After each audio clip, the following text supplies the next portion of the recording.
Once upon a time, people were not born separate from each other. They were born entwined, kind of coupled with each other. So there were boys attached to boys, and there were girls attached to girls. And of course there were boys and girls together, in a wonderfully intimate ball. Back then we had 8 limbs, 4 on the top, 4 on the bottom. And you didn't have to walk if you didn't want to. You could roll, and roll we did. We rolled backwards and we rolled forwards, achieving fantastic speeds that gave us a kind of courage. And then the courage swelled into pride, and the pride became arrogance. And then we decided that we were greater than the gods, and we tried to roll up to heaven and take over heaven. And the gods in alarm struck back, and Zeus in his fury hurled down lightning bolts and struck everyone in two perfect halves. So, all of a sudden, couples who had been warm and tight and wedged together were now detached and alone and lost and desperate and losing the will to live. The gods, seeing what they had done, worried that humans might not survive or even multiply again. And of course, they needed the humans to give sacrifices and pay attention to them. So the gods decided to make a few repairs. Instead of heads facing backwards or out, they would rotate our heads forward. They pulled our skin taut and knotted it right here at the belly button. Genitalia too were moved to the front, so you know, if we wanted to, we could.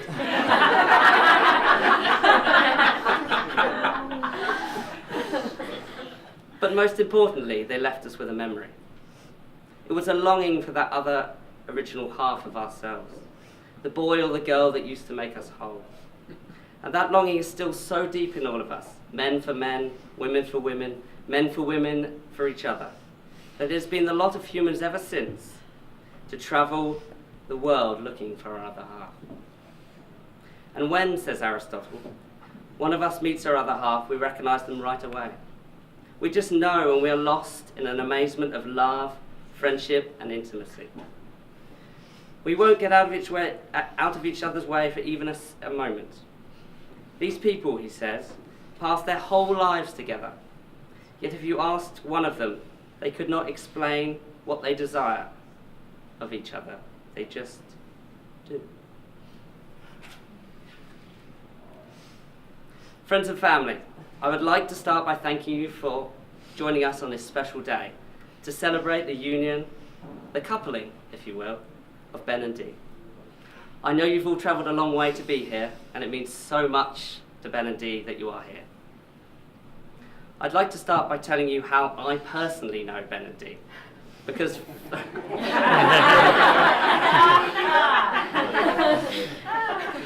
a bad idea.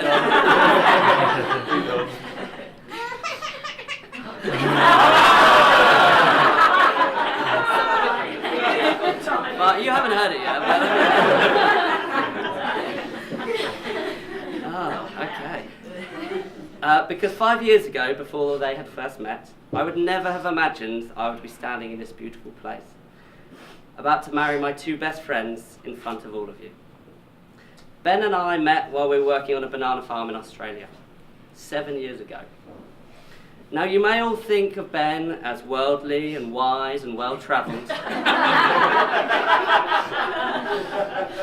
but I can assure you that for the 2 years we travelled together, I had been attempting to keep him out of trouble and, quite frankly, alive. It wasn't until we were on an island off the coast of Cambodia that we met Dee. Well, I met Dee. It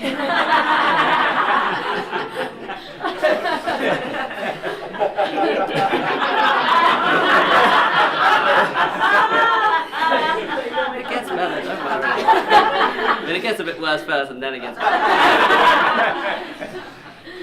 Looking out across the bar, and I must stress at this point, in no way was I intoxicated. I spot a woman with beautifully long brown hair, and what I can only imagine to be a hint of an American accent.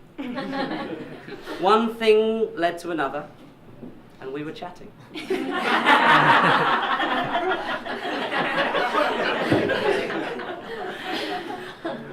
She must really have liked me.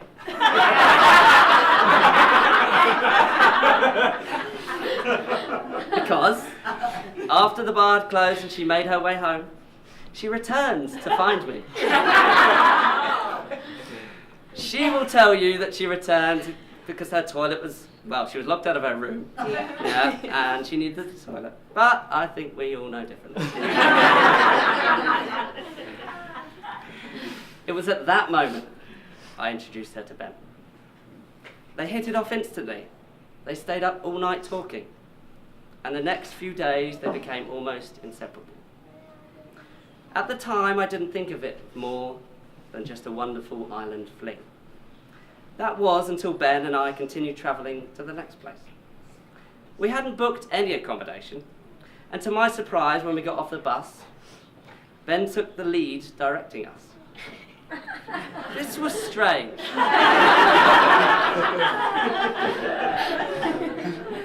Because in the past 2 years, Ben had never taken the lead in anything. Not even for a second. Maybe the island had given him a new inner confidence, a bravery I hadn't seen before. But that wasn't it. As we checked into our fancier than usual hotel, to my surprise, who should be sitting across the pool? No one other than Dee. The coincidence and smile on Ben's face told me all I needed to know. This was no island fling. My relief, as you can imagine, was overwhelming. Perhaps there was someone who could finally take over the burden.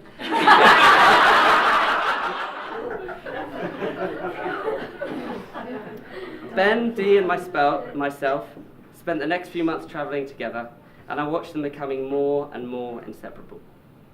As those of you who have been in relationships while travelling or across long distances will know, keeping the relationships alive is one of the hardest things you can do. It's so easy to lose the connection. The effort required can be exhausting. But through all the many countries, through the difficult situations, the visa-enforced separations, the moments where life is harder than it needs to be, Ben and Dee have stayed strong, falling more and more in love with each other every day.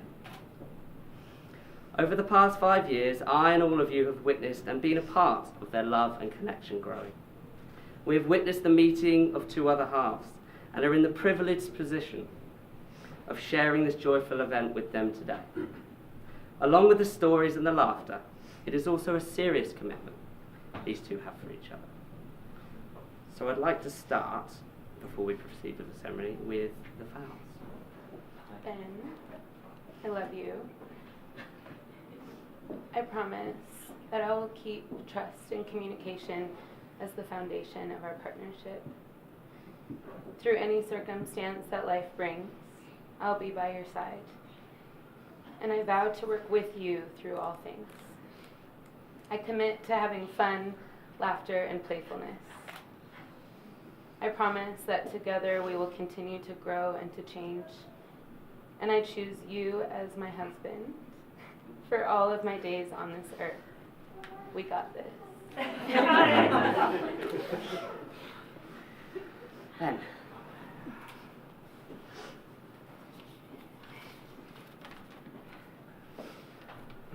Dee, I love you. I promise that I will keep trust and communication as the foundation of our partnership. Through any circumstance that life brings, I will be by your side, and I vow to work with you through all things. I commit to having fun, laughter, and playfulness. I promise that together we will continue to grow and change. I choose you as my wife.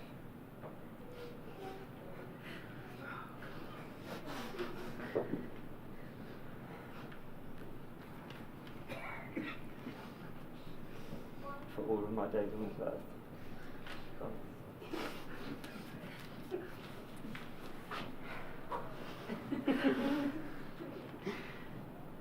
Now we move on to the point, the declaration of consent, the I wills. And I'm going to need some of your participation in this. So, I will read a statement. If you could say, I will, at the end of it. Okay. Will you, Benjamin Nicholas Cutler Garcia, take Daniel Claire Sewell to be your lawfully wedded wife? I will. Will you share your life openly, standing alongside during her successes, and support her through her difficulties? I will. Will you share your dreams and build a life together that is filled with love, happiness, and laughter? I will. Will you look after her in sickness and continue to tell her she is the most beautiful woman in the world, even when she is really, really old and wrinkly?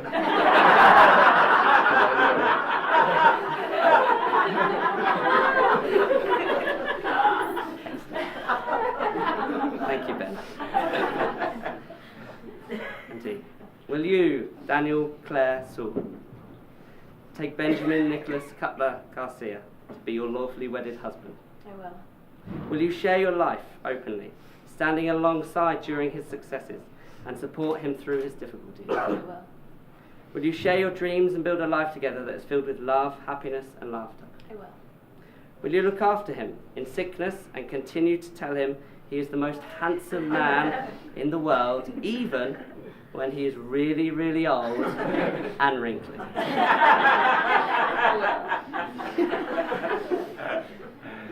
Now I'm going to need all of your participation.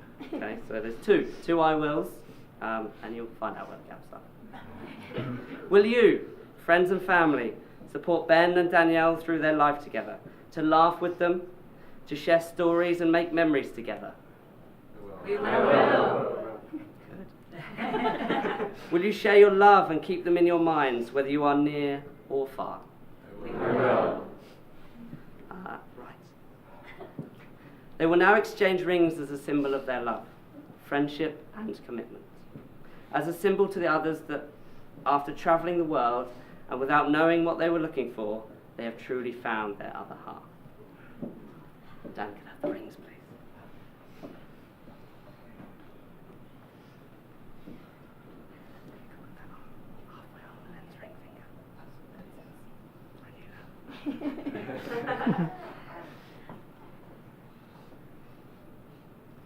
And if you could repeat after me.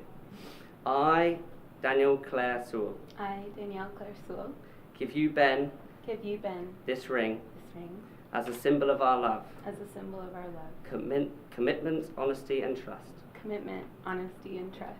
I ask you to wear it I ask you to wear it as a reminder of the vows we have made today. as a reminder of the vows we have made today.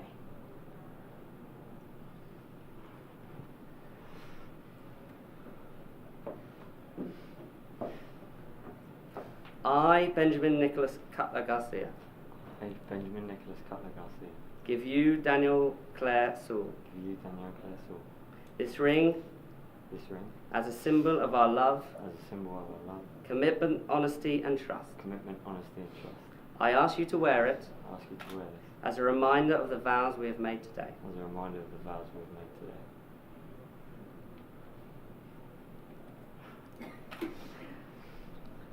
Ben and Danielle, by the power vested in me by the state of Vermont, and as your personal Cupid,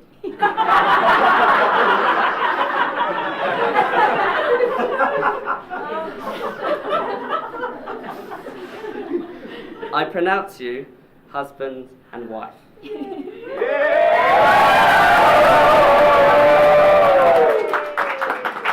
Ben, you may dive in and kiss your bride.